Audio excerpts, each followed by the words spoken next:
आज का जो टॉपिक है ना, वो टॉपिक पर हम लोग अभी स्टार्ट करने जा रहे हैं। इसमें हम लोग पहला जो टॉपिक उठाए हैं, how to find out niche IKC setup. दूसरा टॉपिक होगा, तीसरा कंटेंट राइटिंग। तो अभी हम लोग नीश क्लियरिटी पर बात करेंगे। नीश को जो हम लोग NICHE लिखते हैं, लेकिन इसका जो प्रोनाउंसिएशन है NISH, नीश बोला जाता है आम बोलचाल में।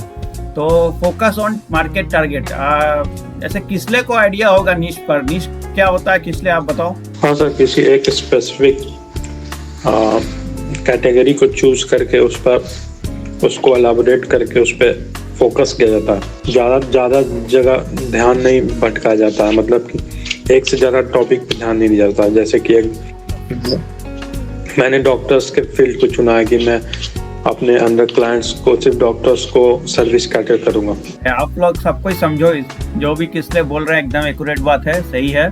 कि नीश का मतलब होता है फोकस रखना किसी एक टॉपिक को लेकर के, या एक ऑडियंस को लेकर के, या एक सब्जेक्ट को लेकर के। ये नीश कुछ भी हो सकता है। तो जब हम लोग करियर शुरू कर रहे होते हैं तो हम एक पेपर चुनते हैं जिससे हम लोग ऑनर्स करते हैं। फिर उसके बाद हम लोग उस पर मास्टर करते हैं। फिर उस पर हम लोग ग्रेजुएशन के बाद में आजकल डॉक्टरेट भी कराया जाता है एक सब्जेक्ट को लेकर। तो उसमें हम लोगों को मतलब वो ही उनका नीश हो जाता है। तो हम सबसे पहले कि हम इंश्योरेंस सेक्टर में हैं, हमको यहाँ पर नीश नहीं चुनना है कि हमें इंश्योरेंस बेचना है, कि म्यूचुअल फंड बेचना है, कि हमें बैंक में बैंकिंग करना है, हमें क्रेडिट कार्ड बेचना है।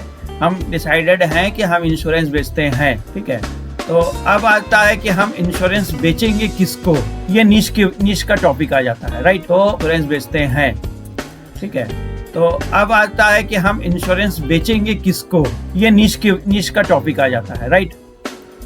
तो अब नीश में क्या है, फोकस ऑन टारगेट मार्केट। मतलब आपका टारगेट क्या है उस पर हम लोग डिसाइड करते हैं, जबकि वो मैक्रो होना चाहिए, है ना। मैक्रो का माइक्रो होना चाहिए। अब क्यों बोला जाता है उसको कि माइक्रो होना चाहिए? मैक्रो और माइक्रो में क्या फर्क है? मैक्रो हो गया कि डॉक्टर, और माइक्रो क्या हो गया? अब डेंटिस्ट में बात करेंगे, कार्डियोलॉजिस्ट पर काम करना चाहते हैं हम ठीक है। तो वो क्या हो गया? माइक्रो हो गया। क्लियर प्रकाश जी? जितना बड़ा एरिया होगा हमारा, मेरी आवाज आ रही है ना? हाँ सर आ रही है, ठीक। जितना भी बड़ा एरिया होगा हमारा किसी पर्टिकुलर टारगेट को लेकर के नीश बहुत माइक्रो होगा। छोटे एरिया पर अगर हम टारगेट करेंगे तो वहां पर का टारगेटिंग मैक्रो हो। ध्यान रखना, मैंने एक बात बोला आप लोग को, आप टारगेट कितना बड़ा एरिया में कर रहे हो ये बहुत इंपॉर्टेंट है, ठीक है। नेक्स्ट स्लाइड में हम लोग आते हैं। ये स्लाइड में आप लोगों ने ये चीज के बारे में सुना होगा, how to choose your niche. Niche की चूज करने से पहले हम लोग देखते हैं ये इकिगाई। आप लोगों ने सुना है? कोई भी नहीं सर, अवेयर नहीं है इकिगाई।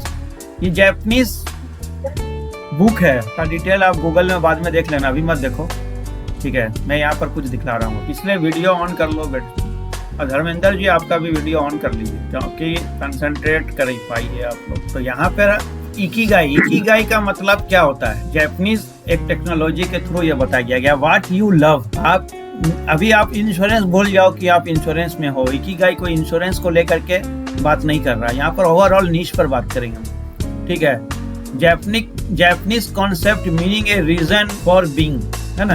हम लोग एक जापानीज कॉन्सेप्ट पर बात करेंगे कि व्हाट यू लव, ठीक है। आप इसे क्या प्यार करते हैं, आपका पैशन क्या है, आपका मिशन क्या है। Clear? Delight and holiness but novel, satisfaction but feeling of uselessness. ये दो तो स्पेस देखो यहाँ खाली रह गया है, मतलब ये बहुत लॉजिकल है। यहाँ पर आप लोग को इतना आसानी से समझ में नहीं आएगा, ठीक है।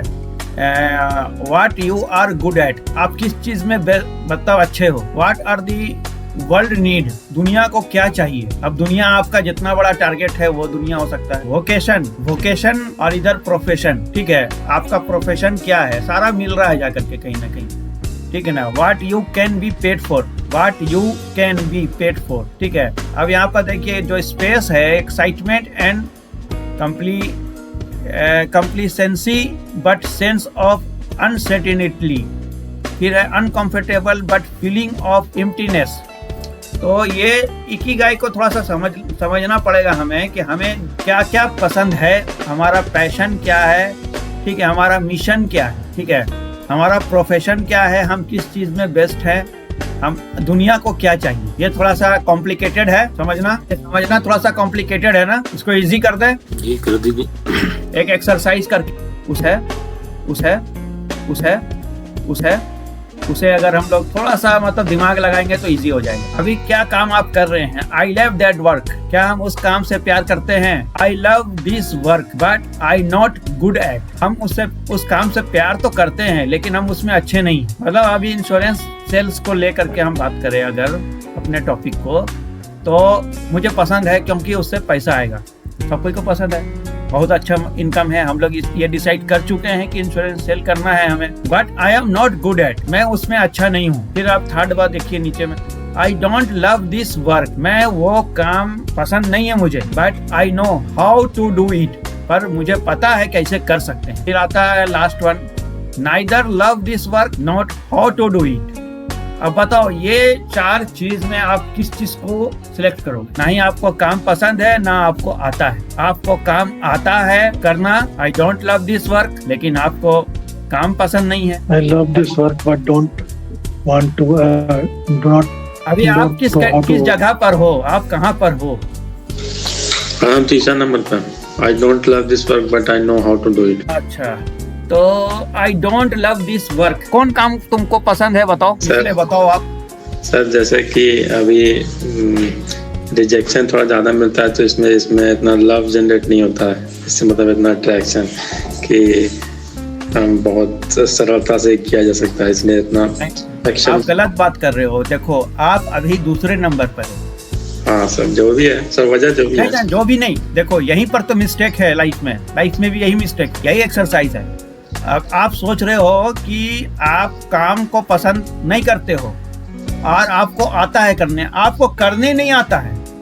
उल्टा बोल रहे हो। अच्छा, आपको करने नहीं आता है, काम आपको पसंद है। आई लव दिस वर्क, आपको काम पसंद है, तब तो आप मतलब दिमाग लगा रहे हो कि करना चाहिए। अली भाई जी हाँ, सेकंड ठीक है, सेकंड वाला चॉइस।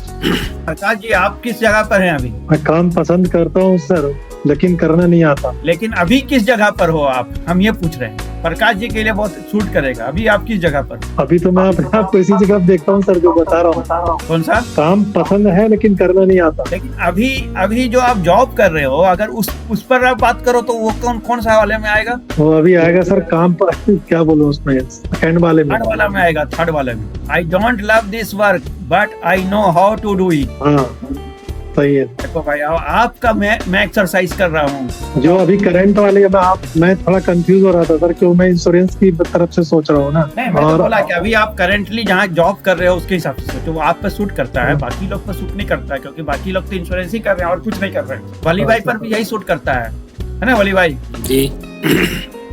आप जहाँ पर जाते हैं सुबह 8 बजे से लेकर रात 10 बजे तक काम करते हैं, या 8 बजे तक 12 घंटे का, बट वो काम आपको करने भी आता है लेकिन आपको वो काम पसंद नहीं, तब तो आप इंश्योरेंस बेचने भी सोच रहे हो। क्या हो रहा है उसमें कि उसमें आपको स्कोप फ्यूचर नहीं दिख रहा है, नहीं लग रहा है कि आप इससे करोड़पति बन जाओगे, है ना? यस। सरफराज तो तबियत ठीक नहीं है। धर्मेंद्र कुछ समझ में आ रहा है ये 4? I love that work, sir. I love हाँ? that work. तो सरफराज बोल रहा है, I love that work. I love that work, मतलब कि I love this work but I am not good, ये भी आपके लिए नहीं लागू होगा क्योंकि आपको आता है कि कैसे करना है ना? जी सर। गुड। हम यही सुनना चाह रहे थे कि इसमें कितने लोग आते हैं I love that work. Dharmendra कुछ समझ में आ रहा है? आ रहा है। क्या ज्यादा टफ एक्सरसाइज हो गया? समझ में आया? नीश के पहले ये एक्सरसाइज हम क्यों करते हैं? देखो मैंने इकिगाई पढ़ा था, ठीक है, लेकिन मुझे ये नहीं पता था कि आज मैं इस टॉपिक से लेकर के आऊंगा इकिगाई को और दोनों को कनेक्ट करूंगा, क्योंकि जब आपको मैं पढ़ा रहा हूँ तो मुझे चाहिए ना कि मैं आपको कुछ रेफरेंस भी दूं। आप लोग एग्री करते हो कि ये सही रेफरेंस था? ठीक है सर, रेफरेंस तो सही है। हाँ सर, काम में मन लगेगा तभी तो नीच में क्लैरिटी आएगी, नीच पे डिसाइड होगा कि हाँ नीच पर काम करना है। पहले तो काम में मन लगना जरूरी है। हाँ तो काम में मन लगना जरूरी है। उसके अलावा आपको परफेक्ट होना जरूरी है। परफेक्ट हो जाओगे तो पहला वाला में आ जाओगे आप। क्लियर? हाँ सर।